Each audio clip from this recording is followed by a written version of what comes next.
Bon, alors vous pouvez enregistrer les images que vous avez travaillées. Évidemment, elles étaient dans un format web quand vous êtes allé les chercher sur le web. Maintenant, elles sont dans un format Photoshop. On va les garder en format Photoshop. Donc, enregistrez-les au format Photoshop. Je vais ici indiquer que c'est la première version. Donc, je vais indiquer version 1. Voilà.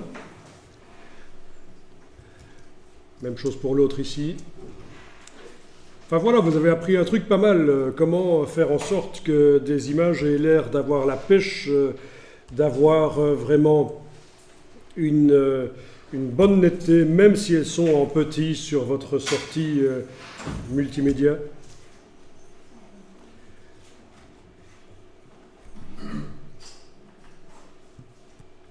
Alors, si je veux modifier un peu la dimension de l'image, bon, par exemple ici, regardez ça, je vais aller dans mon programme de navigation, là, voilà ma palette navigation, et modifier un peu la dimension.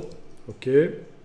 Je vais regarder à combien je suis monté, là, je suis monté à 156,83, je vais copier ça. Ne faites rien, regardez juste. Je vais aller dans Image, taille de l'image et taper ça. Donc il y a des pixels qui vont réapparaître, puisque je travaille sur un objet dynamique, ça ne va pas amener du flou d'agrandir l'image, ça fait juste réapparaître des pixels. Double-clic sur la loupe, voilà mon image qui est un peu plus grande maintenant. Bon, il faut bien se rendre compte que le réglage de netteté qui était valable pour l'image petite n'est peut-être plus valable pour l'image qui est plus grande. Il faut donc double-cliquer sur le passe haut et aller remodifier les choses ici. D'accord ?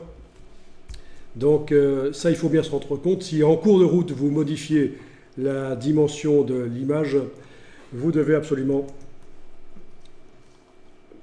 retravailler le... C'était pas celle-là, c'était celle-là, voilà. Même ici, si je fais image, taille de l'image, je passe à 150% rapidement. 150, voilà. Le réglage de netteté n'est plus bon. Double-clic sur la loupe pour avoir un pixel de l'image sur un pixel d'écran. Double-clic sur passe haut et allez modifier ça. Bien.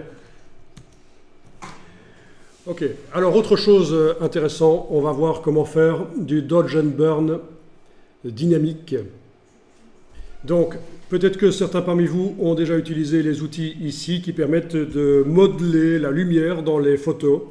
Outils densité moins, densité plus, ça vous dit quelque chose? Bon, ça c'est vieux, on n'utilise plus. En plus, sur des objets dynamiques comme ceux qu'on a, dès que vous essayez d'utiliser, ça met un message, vous devez pixeliser, vous annulez, vous ne pixelisez surtout pas. Donc ce qu'on va faire, c'est qu'on va ajouter un nouveau calque au-dessus du calque de netteté, là. Vous allez demander d'ajouter un nouveau calque. Donc le calque de netteté est activé. Quand on crée un nouveau calque, il va se mettre au-dessus. Voilà. Un nouveau calque et vous allez choisir, dans ce cas-là, le mode incrustation. Et dans la boîte ici, vous allez d'office remplir avec couleur neutre pour le mode incrustation. Donc, il y a plusieurs solutions. Dans le menu de la palette des calques, vous demandez Nouveau calque, ou alors dans le menu calque là au-dessus, vous demandez Nouveau calque.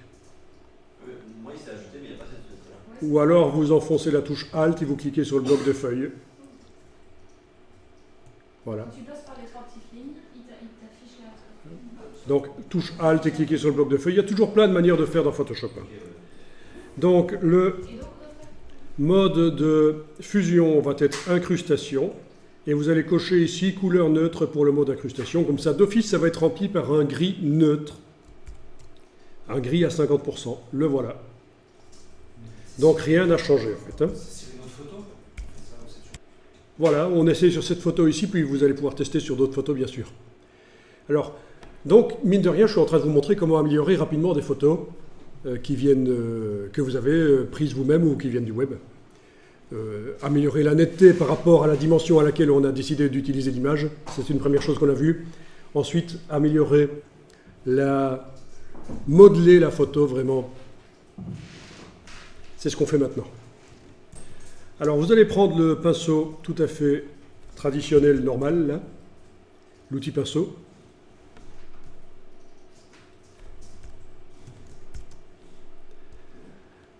Alors vous allez modifier la dimension du pinceau comme je le fais là, et sa dureté, vous voyez, dimension et dureté.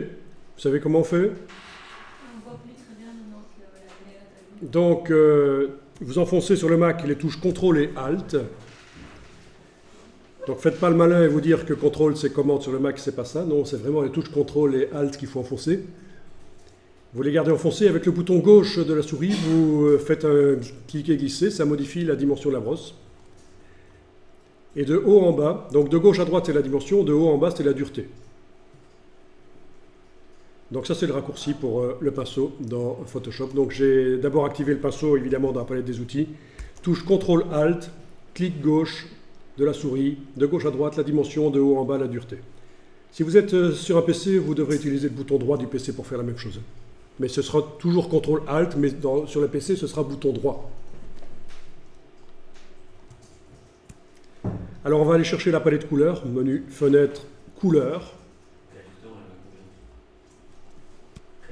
Oui, donc pour la réponse à ta question, mettez une brosse à bord floue, c'est mieux pour faire de la retouche qui s'intègre bien dans la photo.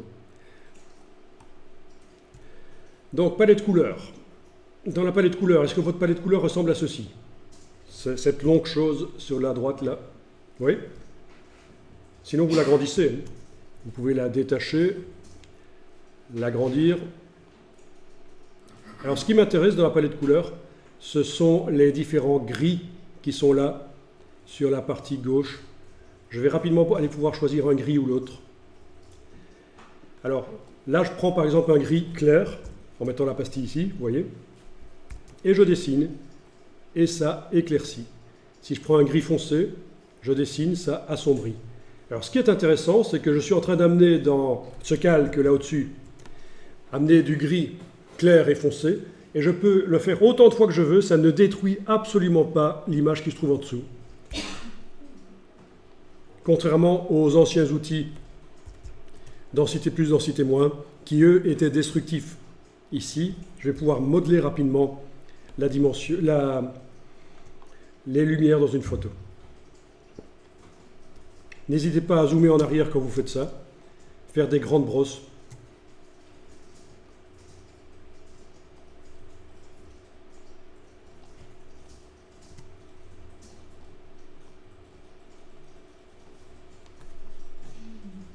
Alors oui, il ne faut pas se gourer, j'étais avec le mauvais outil bien sûr.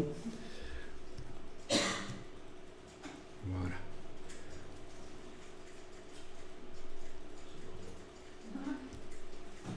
Donc vous voyez que j'ai zoomé en arrière, hein. C'est très important dans Photoshop de zoomer en arrière pour pouvoir attaquer par exemple la photo là comme ça par l'extérieur. Bien, est-ce que ça apporte quelque chose ou pas? Il suffit d'enlever l'œil en face et d'aller regarder un peu la photo. Voilà, oui, je pense que par rapport à la photo originale, j'amène une ambiance différente là. Ok, je vais essayer rapidement sur une autre photo. C'est la photo de mon jardin ici. Là. Donc, je vous rappelle la procédure, c'est l'occasion pour ceux qui auraient oublié. Je fais un nouveau calque en mode incrustation, rempli d'une couleur neutre. Ok. Je prends le pinceau tout à fait normal et je choisis avec quoi je dessine, du gris foncé ou du gris clair. Ok.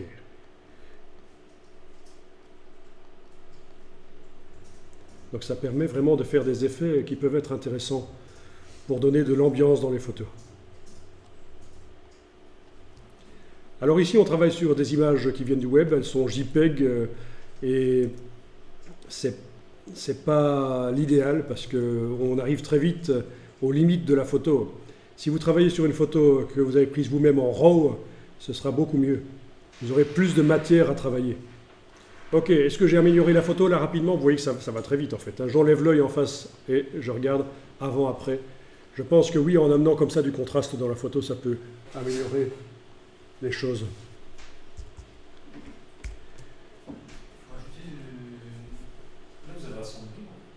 Oui, donc on amène, on modèle la photo, on lui donne un peu plus de contraste.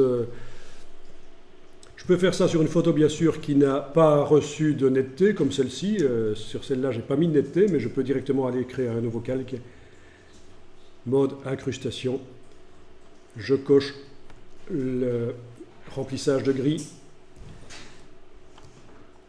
Je zoome en arrière pour pouvoir aller travailler par l'extérieur. Et voilà, je gère les lumières dans la photo. Voilà, peut-être que l'arrière-plan n'est pas très intéressant ici, donc je peux l'assombrir peut-être. Ok.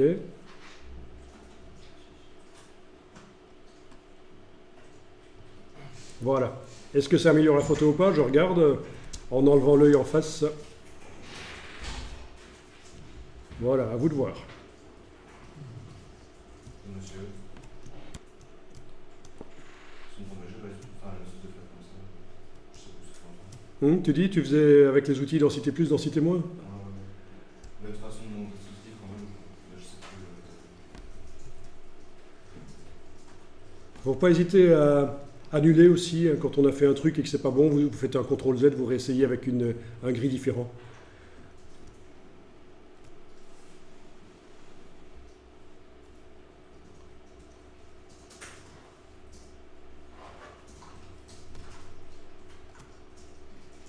Pour les portraits, ça marche pas mal du tout aussi, hein.